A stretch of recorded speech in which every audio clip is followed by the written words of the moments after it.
Wake up, rethink the status quo.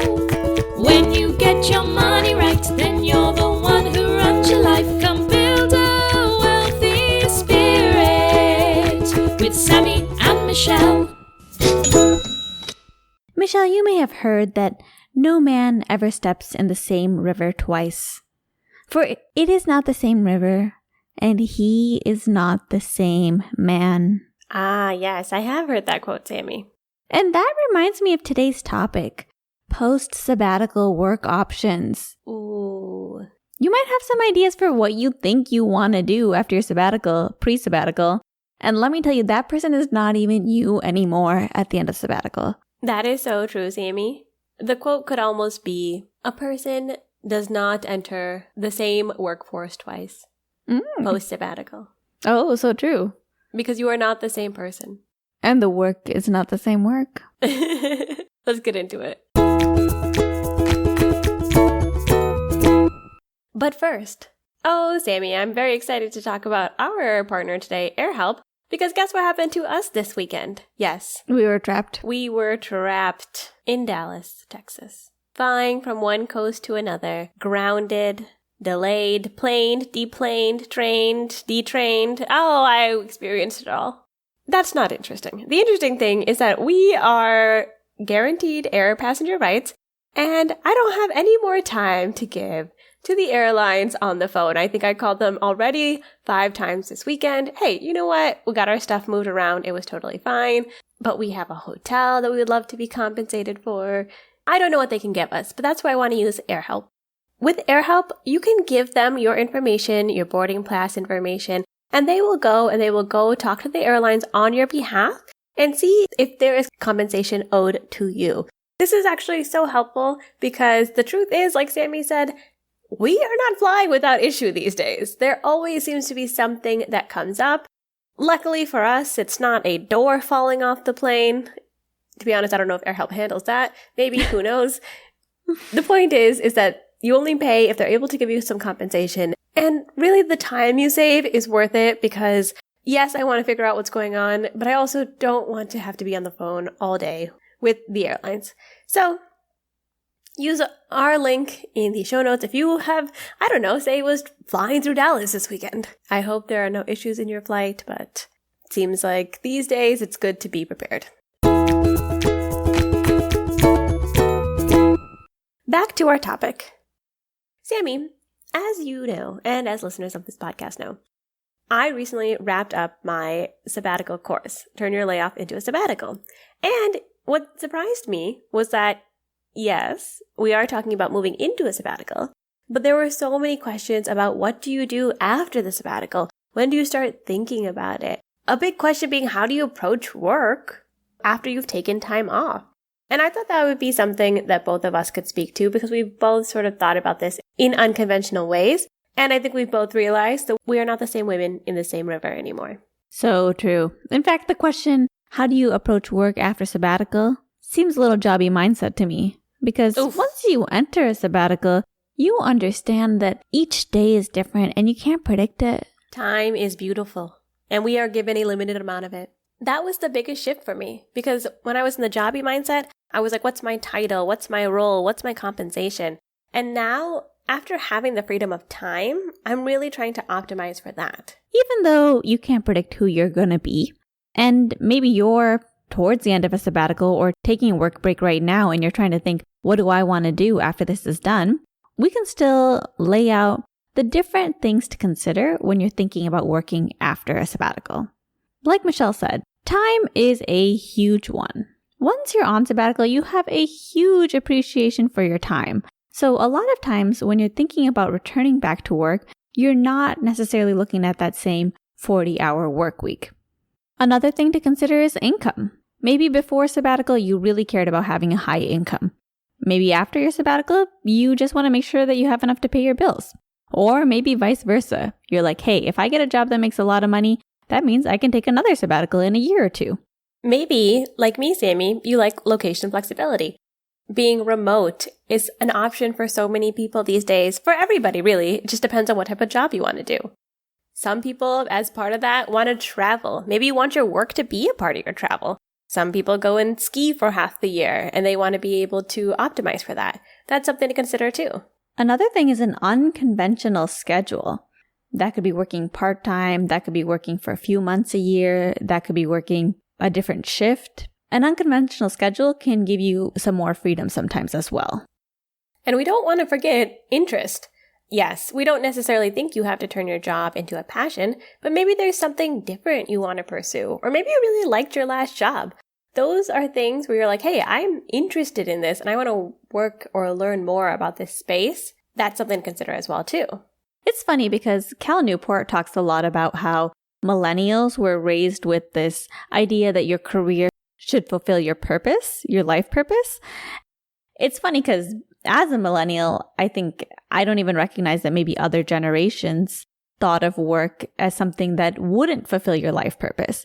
But now being on sabbatical, I can really appreciate how that's kind of skewed. You know, work is not going to fulfill your life purpose. Work isn't your friends and family and your loved one. It's not your relationships. So in a lot of ways, work isn't going to fill that life purpose bucket for a lot of people. It's true, Sammy. Even for us, if we go one generation back, I think our parents were thinking of work very differently, not necessarily optimizing for, say, purpose. All these options remind me of my own post-sabbatical work journey. Before I took my sabbatical, I think I had a very strong inclination that I might take some sort of PA role. In the small town, even. Yeah, maybe even in the small town. Like when I left, I was like, maybe, keep the door open. I could come work for a few months here and there. Now that I'm on sabbatical, my appreciation for my time is like exponential. Because I truly appreciate like having lived off of the money that I saved. I'm like, money is actually not the major factor. Like I actually have enough money. I've been saving. I have a nest egg. But still manifesting abundance. Still manifesting abundance. Because if you give me a lot of money, God, I will use it in a very responsible way. But at the same time, not to sacrifice time. Absolutely not to sacrifice time. That is one of my major things is like, I'm not going to sacrifice time. And then I think about my post-sabbatical work options and I'm like, hey, well, a big one is I want to be able to make sure I meet the requirements for my loan forgiveness. Nonprofit, 30 hours a week. Doesn't matter what kind of job it is. Oh, Sammy, good point. We should also add that to our consideration list. If you have loan forgiveness and your job is tied to that, yes, that is very important to consider as well. A very niche example, but a lot of people have student loans, so this could be realistic. Oh, yeah. I mean, a lot of people who listen to this also work in healthcare, so that applies so heavily with the PSLF. It's funny because now when I look at getting a job, I see my schedule and I'm like, oh, in June, I'm going to be gone on vacation for about a week. And then in July, we have our cousin's wedding for a week. And I'm like, if I have a job where I am not able to work 30 hours a week, one of those weeks in that month, then that month no longer qualifies. Unless I'm a full-time employee and I'm getting PTO or whatever.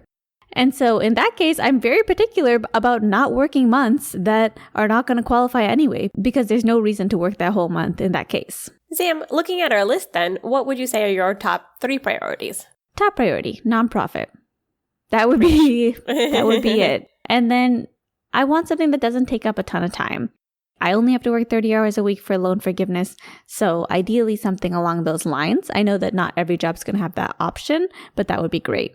And I would like to let people know your old job, it was go to work, come home from work, do your notes, wake up, finish your notes, make calls that you need to make, go back to work. So when you say time is important, you used to work literally every single hour of the day that you were not sleeping. And sleep was taking up too much time, to be honest. After that, I think flexibility would be great because I see some jobs that are like, you can do this job whatever hours you'd like, and then work 1 month, not work a month, work another month, not work a month.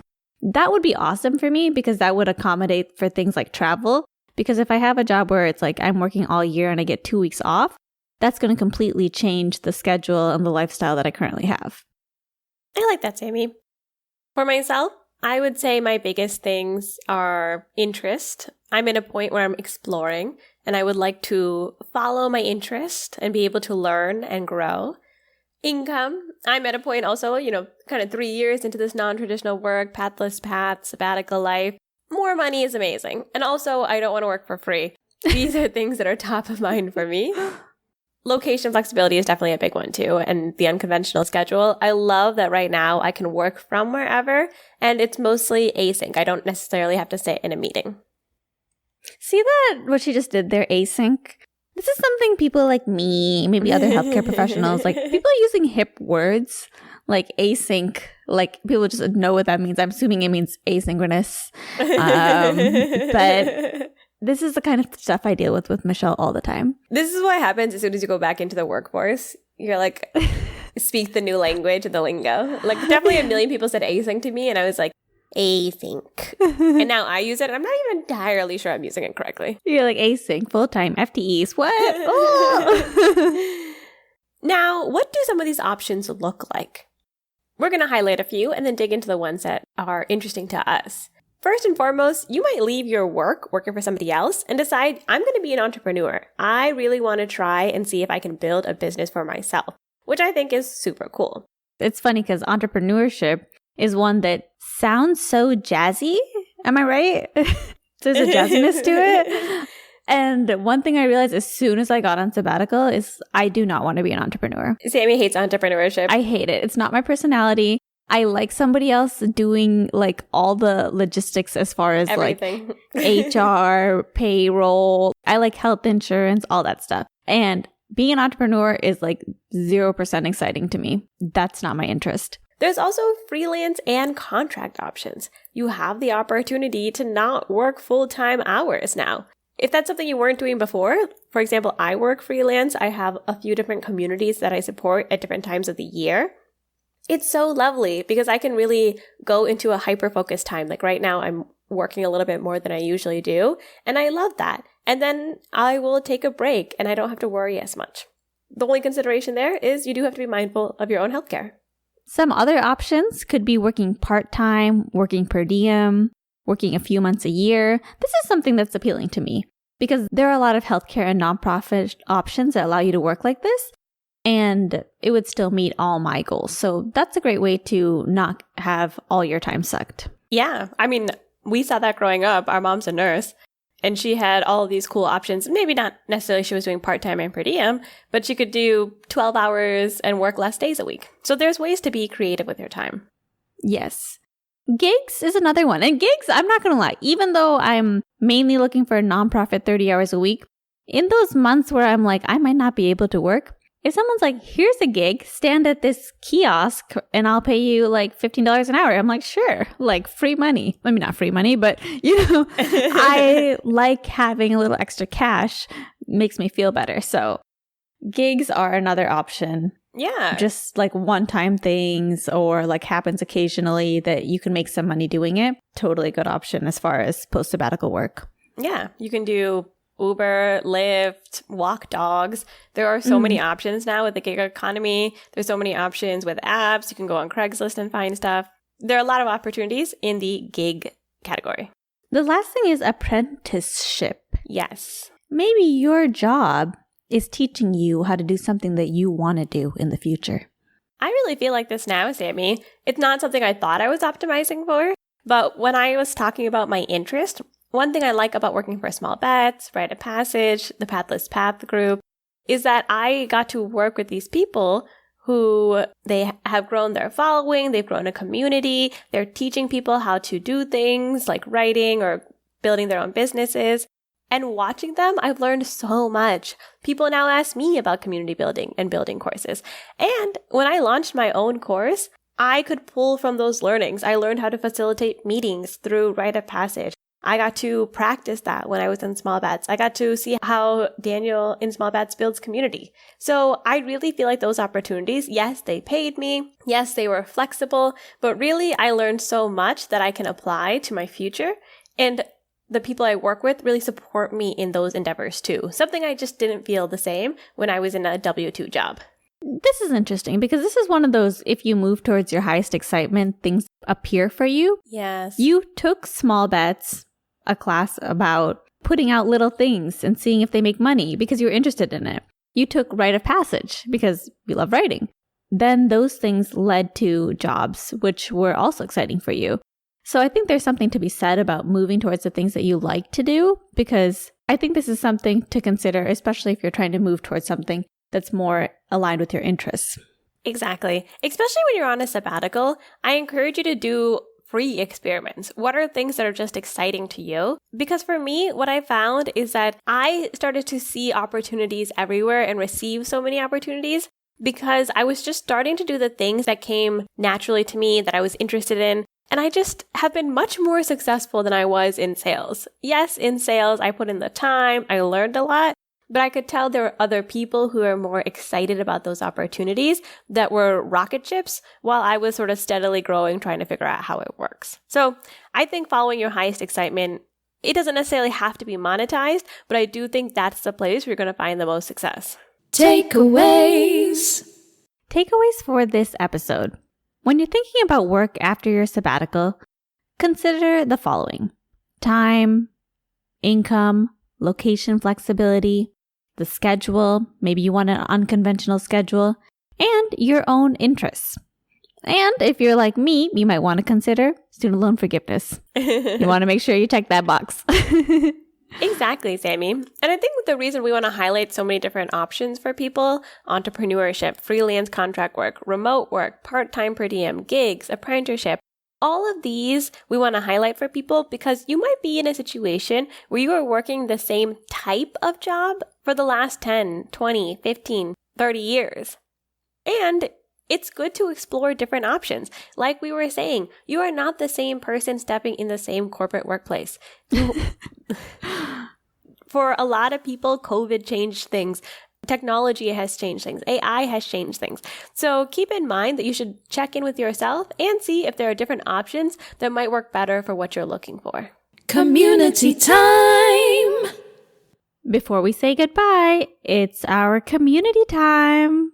Sammy, it's so funny that AirHelp is our partner because we were grounded in Dallas, y'all.